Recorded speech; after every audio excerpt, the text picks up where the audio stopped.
Yeah, AJ Mahara here. So you have been through a BP relationship breakup of one type or another.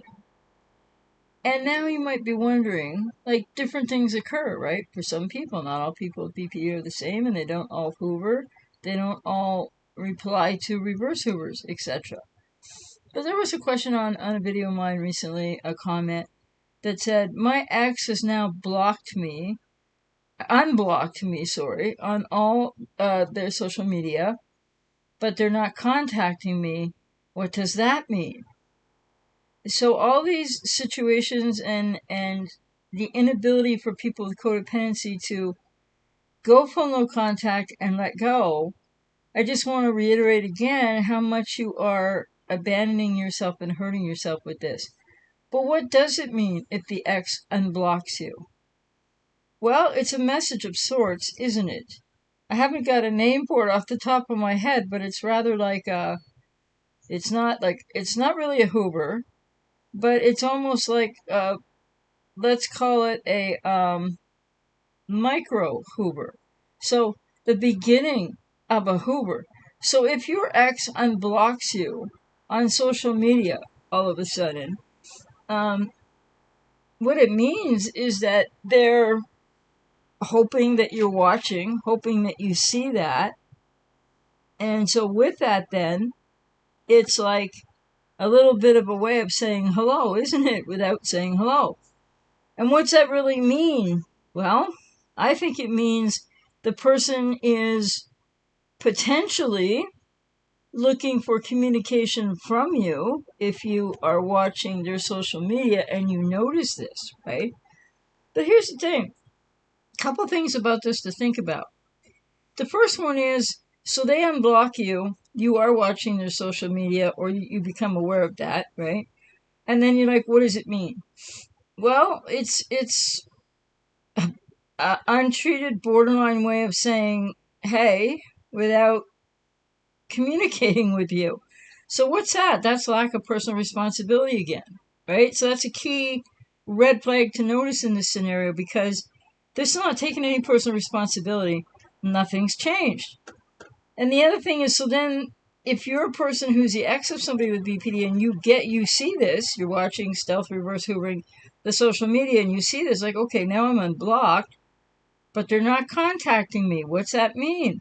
Well, again, red flag number 2, because, so the first red flag is that you're watching it all. Okay. Second red flag is they're kind of saying hello without saying hello and taking no personal responsibility. The third red flag in this is that, I'm not going to say they assume that you're watching, but that's part of BPD magical thinking. And they want, likely this is a quote setup of sorts, not saying on purpose, but, well, yeah, they'd have to know a little bit more about what they're doing at this point. So it's a setup to see, and it's a test, like a lot of things with people with BPD are, these endless tests, to see if you're going to contact them. And what is that? In the third or fourth red flag, I've lost count, is that they unblock you. You're watching and you see this. They don't contact you. They may have lots of reasons for that, though, that they feel too insecure. Maybe they do feel guilty. Maybe they're fearing rejection and abandonment. But when they open up this space, because you're watching, so that's your responsibility right there for whatever happens next, they open up this space, though, as if to say, cryptically and always in code with action, and it may or may not mean this, but a lot of the times it means, I want to hear from you, or I would welcome hearing from you. But again, the red flag is they're not communicating that to you. They haven't changed, and they're not taking any personal responsibility. So they block you when they don't want to talk to you. They unblock you when they're feeling differently, but they don't have any, they're not showing you any change or any difference, which of course is unlikely within any short period of time. And so they're leaving it all up to you.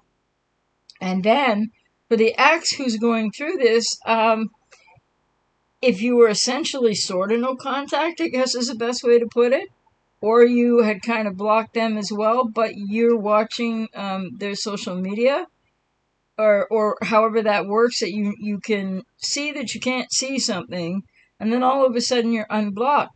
This happens for a lot of people, a lot of iterations, has a lot of different um, meaning to it, and meaning read into it by people who are exes or those with BPD with codependency, and who definitely have not processed or really started to turn the corner into the kind of recovery where you have a firm boundary, whether you're no contact, partial no contact. Because when you're self-hoovering their social media, slippery slope again.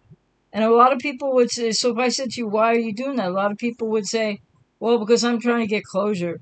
Oh, because I want to help them, because I want to tell them that they might have BPD and that they really need to seek treatment.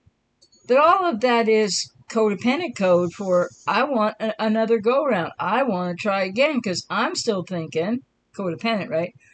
Is still thinking, well, if I didn't do this, or if I'd have done that, or surely there must be some way I can reach this person and I could still help them to change, and I can still get what I want. Get your needs met, get the other things, get the quote good. But the good, the fantastic from the beginning is never coming back. So anyway, when this happens, what it really means is that they're not taking any personal responsibility, may well be feeling differently, but this is what you call it's what I would call an extremely passive Hoover. So it's a stealth passive Hoover by somebody with BPD who opens up avenues of communication, and your stealth reverse hoovering, so you know that. Convoluted, isn't it?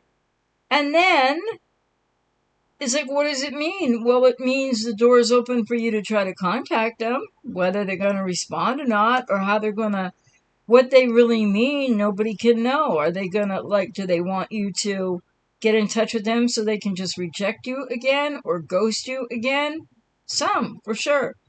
Do they want to talk to you again because, they want to get you back? And, well, some, sure.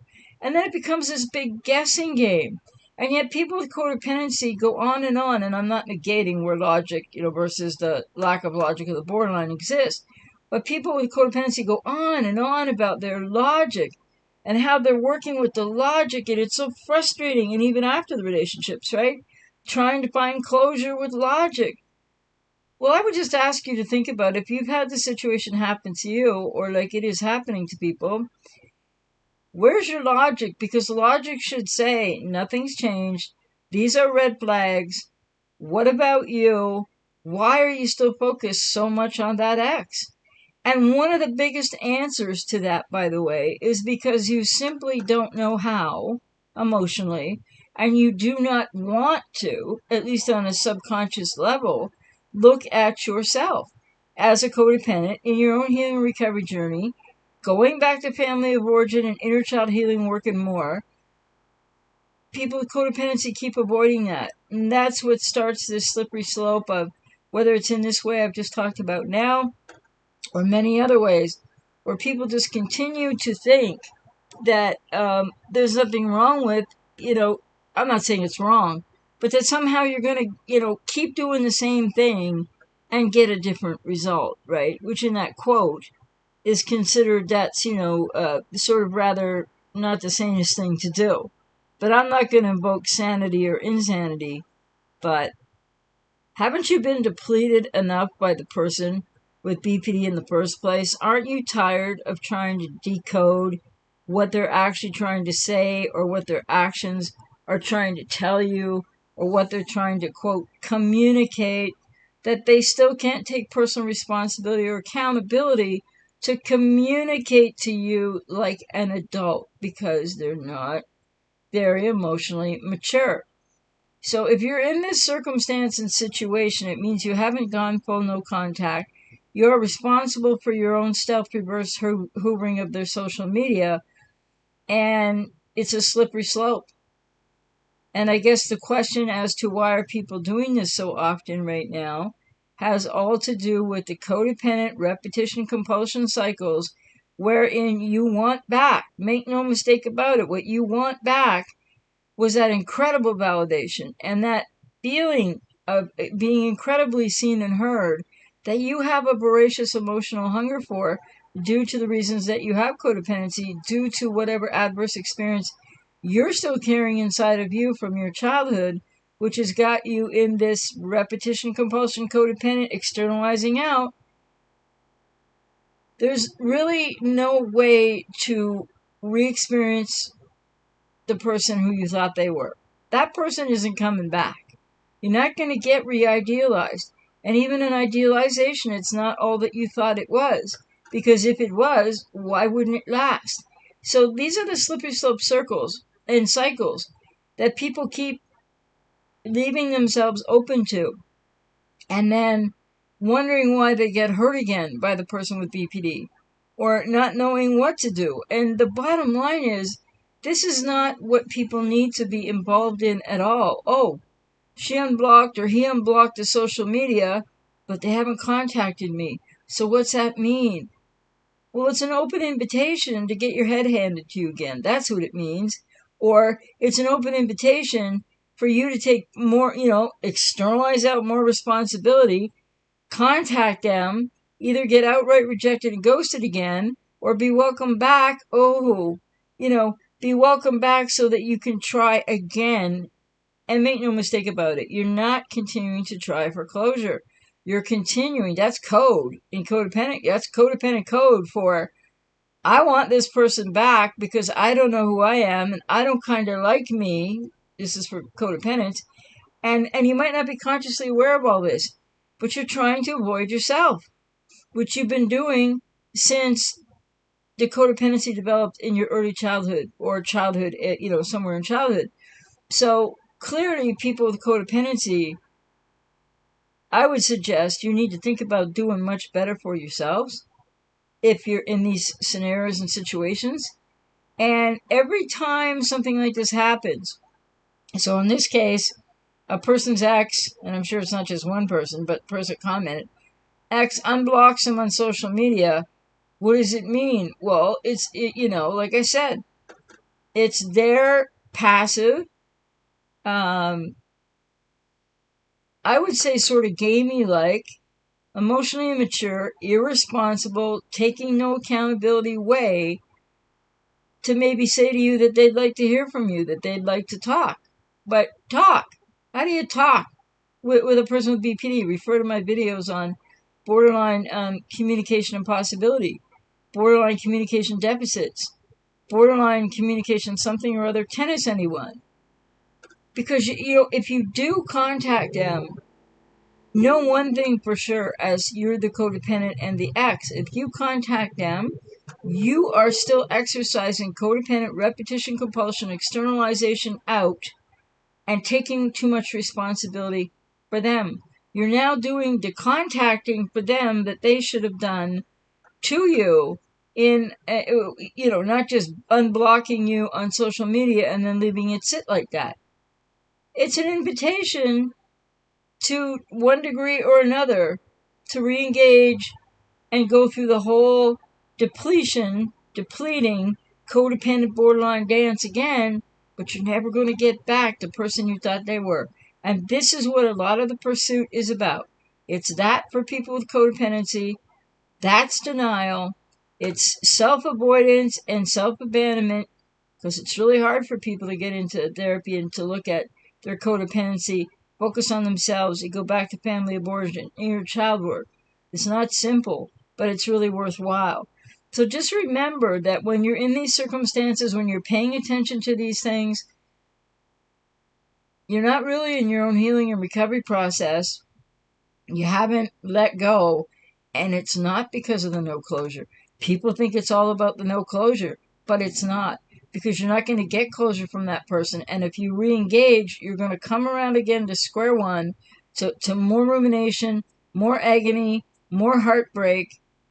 So what does it mean if you're reverse hoovering and watching your ex's social media, and maybe you can't see much, and then all of a sudden it's all unblocked? It's an invitation straight back to HE double hockey sticks, pretty much. Right? So is an invitation to get your heart handed to you again. And they are not taking any personal responsibility, and they have not changed.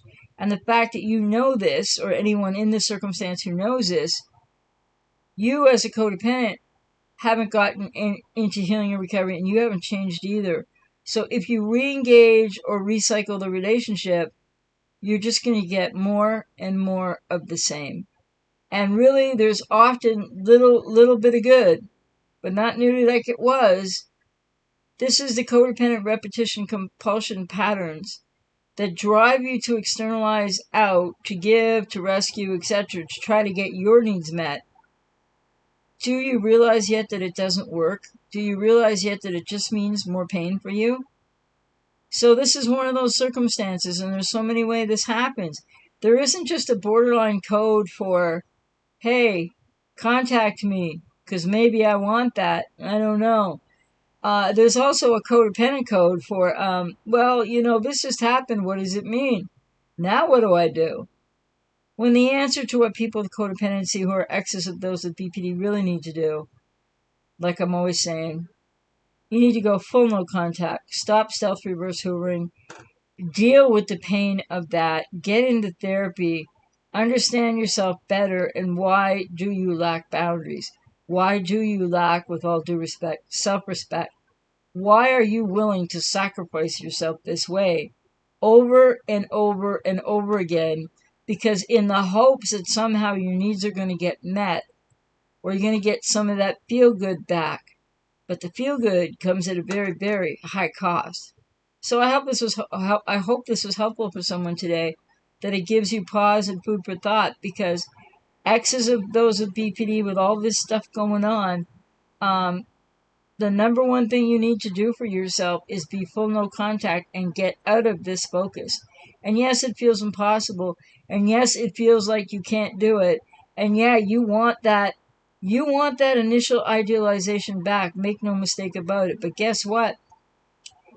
Those feelings that you had in idealization, that you got from somebody who was not really who you thought they were, and the no closure, that's what you need your healing and recovery journey and therapy for. You will find closure, and you will come to know self-validating feelings, see and hear yourself. More importantly, get in touch with your inner child, connect to your inner child, see and hear that wounded aspect inside each codependent that's just longing and screaming to be heard, to be seen, to be rescued, to be helped. And guess what? As a codependent with a wounded inner child, you can help the wounded inner child. You can create change in your life, but you're never going to change the untreated borderline.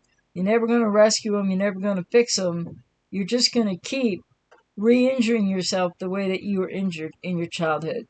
So, with that, take care.